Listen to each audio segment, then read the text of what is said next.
أعوذ بالله من الشيطان الرجيم بسم الله الرحمن الرحيم الذين آتيناهم الكتاب من قبله هم به يؤمنون وإذا يتلى عليهم قالوا آمنا به إنه الحق من ربنا إنا كنا من قبله مسلمين أولئك يؤتون أجرهم مرتين بما صبروا ويدرؤون بالحسنة السيئة ومما رزقناهم ينفقون وإذا سمعوا اللغو أعرضوا عنه وقالوا لنا أعمالنا ولكم أعمالكم سلام عليكم لا نبتغي الجاهلين صدق اللہ العظیم۔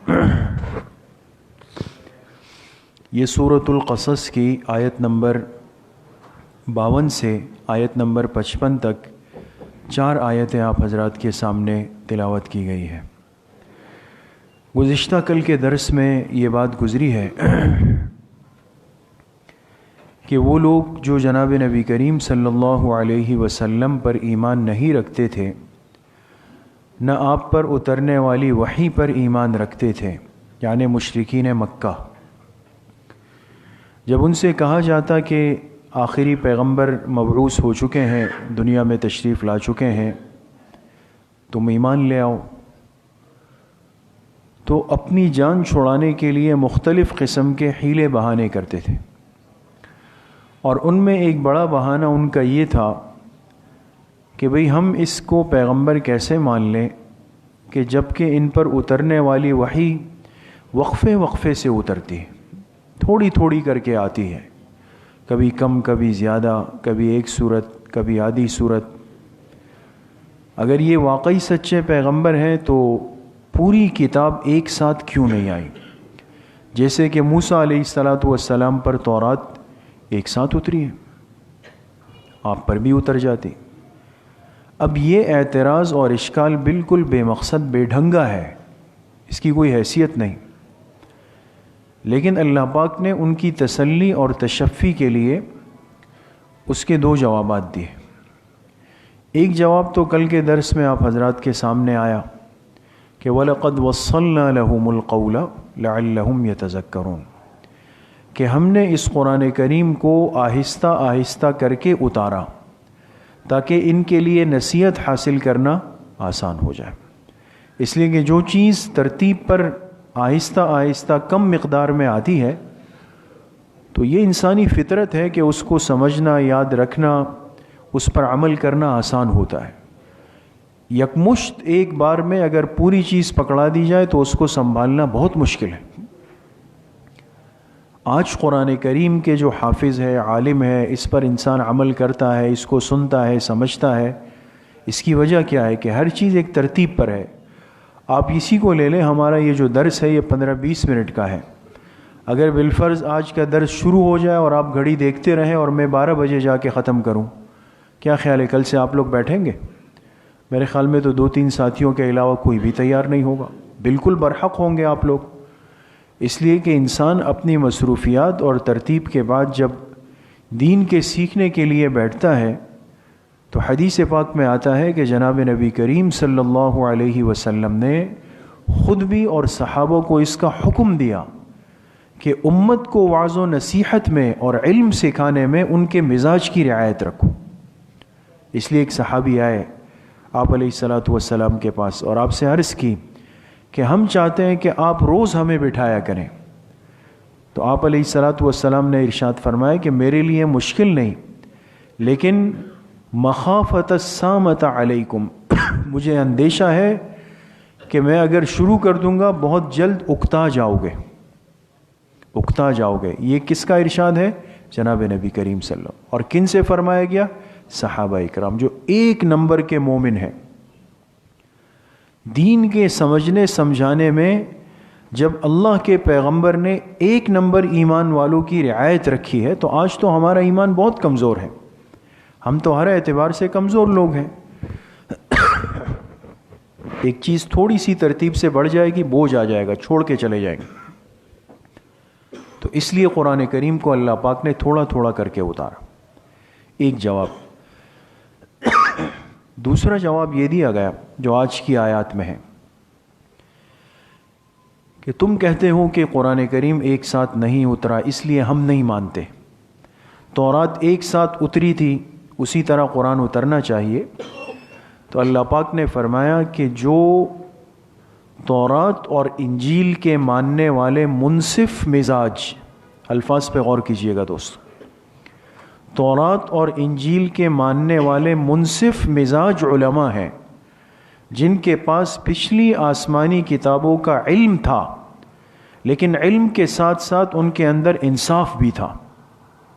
انصاف اس کو کہتے ہیں کہ انسان حقیقت کو قبول کرے، اس سے آنکھیں نہ چرائے. تورات میں بھی موجود تھا کہ آخری زمانے میں ایک پیغمبر آئیں گے جن پر نبوت کا سلسلہ ختم ہو جائے گا، اور ان پر جو کتاب اترے گی اس کتاب کا نام کیا ہوگا؟ قرآن کریم. یہ بات تورات میں بھی تھی. انجیل میں بھی تھا کہ عیسیٰ علیہ السلام کے بعد اس کائنات میں آخری پیغمبر آئیں گے جن کا نام یہ ہوگا، جن کا حلیہ یہ ہوگا، جن کی صفات یہ ہوگی، اور اس پیغمبر پر جو کتاب اترے گی اس کتاب کا نام کیا ہوگا؟ قرآن کریم. اب یہ گواہی اور یہ شہادت تورات میں بھی تھی اور انجیل میں بھی تھی.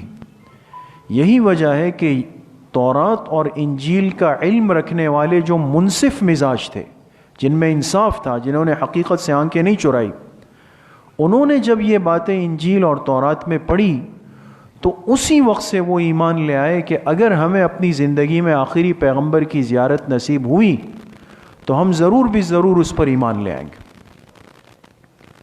ہم اس کو قبول کریں گے.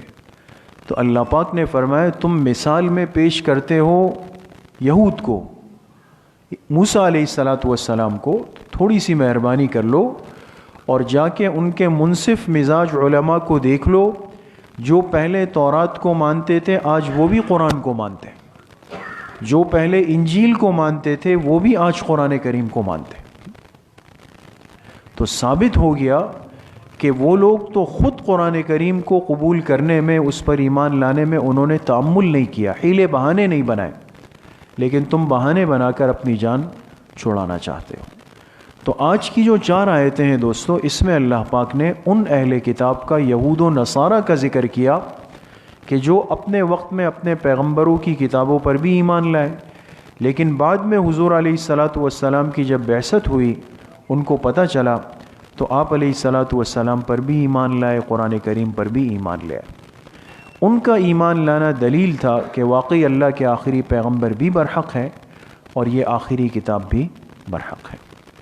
ان آیات کا ترجمہ ہے الذین آتیناہم الکتاب من قبلہ، اور وہ لوگ جنہیں ہم نے آسمانی کتاب دی اس کتاب سے پہلے، قرآن کریم سے پہلے جن کو ہم نے کتاب دی، ہم بہ یؤمنون، وہ لوگ بھی آج اس کتاب پر ایمان لے آتے ہیں. وَإِذَا يُتْلَى عَلَيْهِمْ، اور جب ان لوگوں کے سامنے قرآن کریم کی آیات تلاوت کی گئی، قالو، تو وہ کہنے لگے آمنا بھی، ہم تو اس پر ایمان لے آئے، انہ الحق من ربنا، بے شک یہ قرآن کریم ہمارے رب کی طرف سے برحق کتاب ہے، انا کننا من قبلہ مسلمین، بلکہ ہم تو اس کتاب کے اترنے سے پہلے ہی اس پر ایمان لا چکے تھے. کسی کو یہ بات سمجھ آئے؟ ہم تو اس کتاب کے اترنے سے، یعنی قرآن کریم کے اترنے سے پہلے ہی اس پر ایمان لا چکے. کیسے ایمان لائے؟ اس لیے کہ تورات میں قرآن کا ذکر تھا، انجیل میں قرآن کریم کا ذکر تھا، اور جب تورات اور انجیل پر ان کا ایمان تھا تو اس میں قرآن کا تذکرہ تھا کہ قرآن اترے گا، لہٰذا اترنے سے پہلے ہی اس پر ایمان لا چکے تھے. اب دیکھیں نا دوستو، آخرت نہیں آئی نا، ہماری قبر کی زندگی نہیں آئی، جنت جہنم کا مرحلہ شروع نہیں ہوا، لیکن آخرت کے ان تمام مراحل کا ذکر قرآن کریم میں ہے. تو اگر ہم سے کوئی پوچھ لے کہ بھئی آخرت تو ابھی آئی نہیں، قیامت تو آئی نہیں، آپ کا اس پر ایمان ہے یا نہیں، تو ہم کیا کہیں گے؟ ایمان ہے. اگرچہ وہ ہمیں نظر نہیں آئی، شروع نہیں ہوئی، اس کا زمانہ نہیں آیا، لیکن ایمان اس لیے ہے کہ قرآن کریم میں اس کا ذکر ہے۔ بعض دفعہ ایک چیز ابھی شروع نہیں ہوئی ہوتی لیکن اس کا ذکر آ چکا ہوتا ہے تو اس کو بھی قبول کرنا پڑتا ہے۔ تو انہوں نے انصاف سے کام لیا، اور جب قرآن کریم کی آیات کو سنا تو کہا تو ہم تو اس کے اترنے سے پہلے اس پر ایمان لا چکے تھے کہ یہ قرآن برحق ہوگا۔ اولئک یؤتون اجرہم مرتین بما صبروا۔ اب دیکھیں ان اہل کتاب کی اللہ پاک نے تعریف فرمائی کہ یہ وہ لوگ ہیں کہ ان کو ان کا اجر دگنا کر کے دیا جائے گا، ان کو اجر ڈبل ملے گا ان اہل کتاب کو۔ کیوں؟ بما صبروا۔ 4 وجوہات اللہ پاک نے ذکر کی کہ ان کو اتنا اجر اس لیے بڑھا کر دیا جائے گا۔ پہلی وجہ یہ کہ بما صبروا، بسبب اس کے کہ انہوں نے ثابت قدمی اختیار کی، استقامت، مضبوطی۔ بعض دفعہ ہوتا ہے نا، انسان ایک بات کر جاتا ہے، کہہ دیتا ہے، بعد میں ڈاواڈول ہو کے کہتا ہے یار اطمینان نہیں ہو رہا، اطمینان نہیں ہو رہا، تسلی نہیں ہو رہی۔ یہ اللہ پاک کو پسند نہیں ہے۔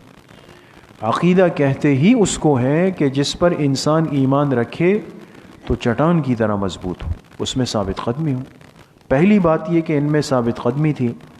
وَيَدْرَؤُونَ بِالْحَسَنَةِ السَّيِّئَةِ۔ دوسری خوبی ان لوگوں کی یہ تھی کہ یہ بدسلوکی کا جواب اچھے سلوک سے دیا کرتے تھے۔ اگر ان کے ساتھ کوئی بدسلوکی سے پیش آتا، برے طریقے سے پیش آتا، تو یہ بدلے میں وہی نہیں کرتے تھے بلکہ حسن سلوک کا معاملہ کیا کرتے تھے۔ اور تیسری بات وَمِمَّا رَزَقْنَاهُمْ يُنْفِقُونَ، یہ ہمارے دیے ہوئے رزق میں سے خرچ بھی کرتے تھے۔ ان میں انفاق کی عادت تھی، خرچ کرنے کی۔ وَإِذَا سَمِعُوا اللَّغْوَ، چوتھی خوبی ان میں یہ تھی کہ اگر یہ سن لیتے کوئی بے مقصد بیہودہ بات، کسی نے راستے میں آواز کس لی، طعنہ دے دیا، بات سنا دی، الزام لگا دیا، تو کیا کرتے تھے؟ اعرضوا عنہ، ایسے لوگوں سے منہ پھیر لیتے تھے، اعراض کرتے تھے۔ وقالوا، اور اپنے دل میں کہتے تھے، لنا اعمالنا ولکم اعمالکم، ہمارے لیے ہمارے اعمال، تمہارے لیے تمہارے اعمال ہیں۔ سلام علیکم، بھئی تم پر تو ہماری طرف سے سلام ہو۔ لا نبتغی الجاہلین، ہم جاہلوں کی باتوں کی پرواہ نہیں کرتے۔ اللہ پاک نے ان اہل کتاب ایمان والوں کی تعریف کی اور کتنی خوبیاں ذکر فرمائی؟ 4 خوبیاں ذکر کی۔ تو ایک مناسب طبقہ ایسا تھا، بہت بڑا نہیں لیکن ایک مناسب طبقہ میرے دوستوں بزرگوں ایسا تھا۔ یہود میں تو بہت کم تھا، لیکن عیسائیوں میں اچھا خاصا طبقہ تھا کہ جو اپنے وقت میں حضور علیہ الصلاۃ والسلام پر ایمان لے آیا تھا اور ایمان کو قبول کر لیا تھا انہوں نے۔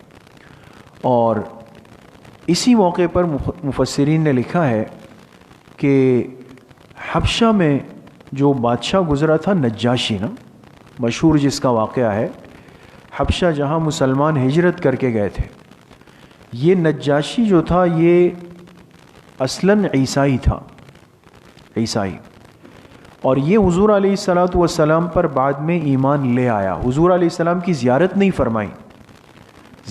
فرمائی، لیکن جب اس تک حضور کا خط پہنچا تو یہ دل میں ایمان لے آیا، کلمہ اس نے پڑھ لیا۔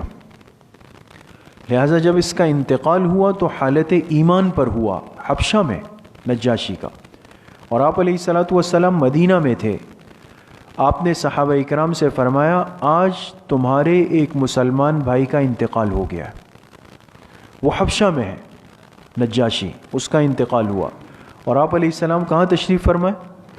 مدینہ طیبہ میں۔ تو فجر کی نماز کے بعد فرمایا، آج تمہارے ایک مسلمان بھائی کا حبشہ میں انتقال ہو گیا، لیکن وہ موجود نہیں، اللہ پاک نے مجھے حکم دیا ہے کہ اس کی نماز جنازہ مدینہ طیبہ میں پڑھائی جائے۔ شان دیکھیں۔ تو لہٰذا آپ علیہ السلام صحابہ کو لے کر باہر نکلے، اور جو مدینہ منورہ میں جو مصلی تھا، جو جنازے کی جگہ تھی، وہاں باقاعدہ صف بندی ہوئی اور آپ علیہ الصلاۃ والسلام نے نجاشی کی نماز جنازہ پڑھائی۔ آپ سمجھ گئے؟ اسی روایت سے استدلال کرتے ہوئے امام شافعی رحمۃ اللہ علیہ نے غائبانہ نماز جنازہ کے جواز کو نقل کیا۔ غائبانہ نماز جنازہ جانتے ہیں نا دوستوں؟ یہ ہمارے ہاں بھی جیسے سنتے ہیں کسی بڑے کا انتقال ہو جائے کہتے بھئی غائبانہ نماز جنازہ پڑھی جائے گی.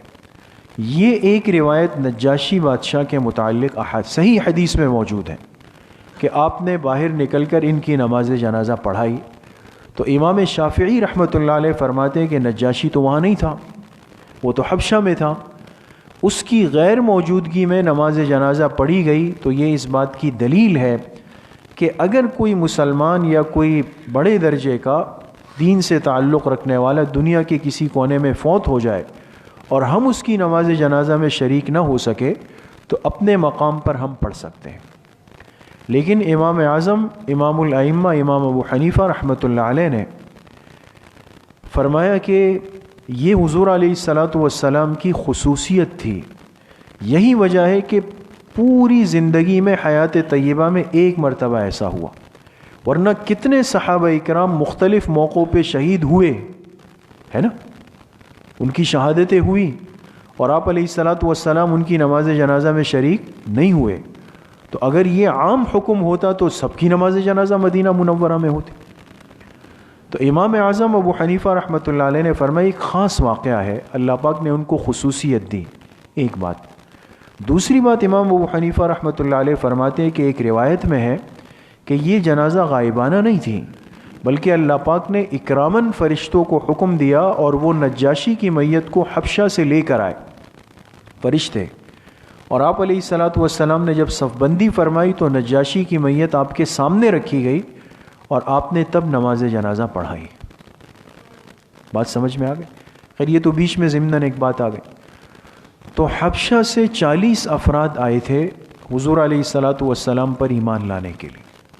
40 افراد یہ عیسائی تھے، اور جب یہ مدینہ منورہ پہنچے تو پتہ چلا کہ آپ خیبر کے موقع پر غزوے میں تشریف لے گئے ہیں. غزوہ خیبر جو ہوا یہ پہنچے اور آپ علیہ الصلاۃ والسلام کے ہاتھ پر ایمان قبول کیا.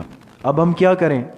آپ نے فرمایا اس وقت جو سب سے بڑا عمل ہے وہ جہاد ہے، لہٰذا تم بھی ان ساتھیوں کے ساتھ جہاد میں شامل ہو جاؤ. کلمہ پڑھا اور غزوہ خیبر میں انہوں نے شرکت کی. ان کے بعد ساتھی زخمی ہوئے، کوئی بھی ان میں شہید نہیں ہوا. جب غزوہ ختم ہوا مسلمانوں کو اللہ پاک نے فتح دی، اور جب یہ فارغ ہوئے حضور علیہ السلام کے سامنے پہنچے تو انہوں نے دیکھا کہ تقریباً صحابہ اکرام افلاس اور غربت کی حالت میں تھے، اور یہ حبشہ کے متمول تاجر لوگ تھے، مالدار لوگ تھے. تو انہوں نے حضور علیہ السلام سے درخواست کی کہ اگر آپ ہمیں اجازت دیں تو ہم حبشہ واپس چلے جائیں، اور وہاں ہماری بہت بڑی تجارت ہے، تو ہم ایک بہت بڑا حصہ اپنے ان مسلمان بھائیوں کے لیے بھیج دیں تاکہ ان کی یہ غربت کی افلاس کی حالت ختم ہو جائے. تو آپ نے ان کو اجازت دی. یہ 40 افراد کلمہ پڑھ کے غزوہ خیبر میں شرکت کر کے حبشہ گئے. پھر وہاں سے انہوں نے اپنی تجارت کا بہت بڑا حصہ صحابہ اکرام کی خدمت میں بھیجا اور اس کو وقف کیا ہے. اس لیے مفسرین فرماتے ہیں یہ جو وَمِمَّا رَزَقْنَاهُمْ يُنْفِقُونَ فرمایا کہ ہمارے دیے ہوئے رزق میں سے خرچ کرتے ہیں، اس سے مراد وہ 40 حضرات تھے جو وہاں سے آئے تھے اور انہوں نے اپنا مال اللہ کے راستے میں خرچ کیا. تو بہرحال میرے عزیز و دوستو بزرگوں، عرض کرنے کا مقصد یہ ہے کہ قرآن کریم اللہ پاک کی بہت عظیم نعمت ہے. کل بھی بات ہوئی اور ہمیں بڑی سہولت کے ساتھ آسانی کے ساتھ میسر بھی ہے، اور ہم میں سے ہر ایک کی یہ ذمہ داری ہے کہ اللہ کے اس آخری کلام کی قرأت کو، اس کے پڑھنے کو، اس کے سمجھنے کو، اس پر عمل کرنے کو، یہ ساری چیزیں سیکھنا ہماری اجتماعی ذمہ داری. ہم تھوڑا تھوڑا وقت اپنی زندگی میں قرآن کریم کے سیکھنے کے لیے فارغ کریں گے نا انشاءاللہ. اللہ کریم مجھے بھی آپ سب کو صحیح عمل کی توفیق نصیب فرمائے. الحمدللہ رب العالمین والصلاة والسلام علی سیدنا